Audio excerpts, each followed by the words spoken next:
I truly believe that if there's any way that you can not send your children to school, if there's any way that you could do that realistically, I believe it's wajib upon you to do it.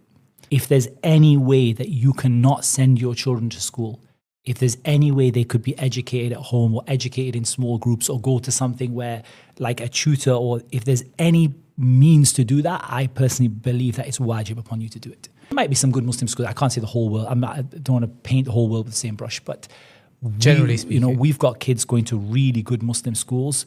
The problem is not the school. School's amazing. The curriculum's great. The teachers are even good. But what do you do with the rest of the kids in the class? Kids in the class who are, there's no, test of how much you're practicing Islam, Kids in the class who are coming and saying, I'm doing this, I'm doing drugs, relationships out of marriage, and I'm talking about a very young age, very sadly, all kinds of stuff going on in those classrooms. And someone say, well, that's the world.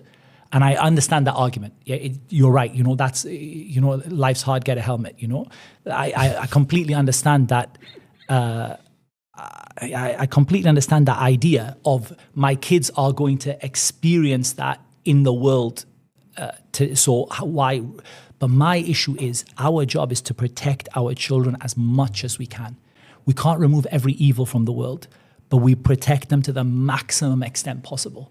And for me, just school, whether it's curriculum, whether it's, the environment, it is just, it rarely produces anything praiseworthy Islamically. But it's a necessity for a lot of people. And I'm very honest about that. I can't say, everyone take your kids out of school tomorrow, because reality is people can't do it. And the reality is that kids may be worse if they did it as well. Because sometimes we might do a lesser evil in order to avoid a greater one.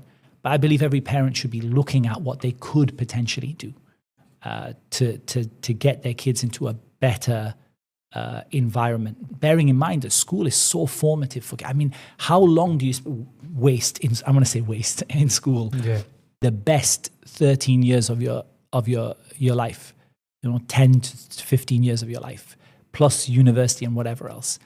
And it's been taken up by something that is, a lot of times the curriculum is trying to poison you. If it's not the curriculum trying to poison you, you've got teachers with all kinds of issues. And if it's not that, the environment, the students, and you put your kids through that for the better part of 15 years.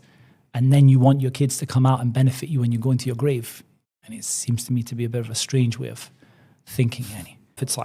He said, كَفَى بِالْمَرْءِ إِثْمًا. It's sufficient for a person as a sin that he causes the ones he's responsible for to be lost.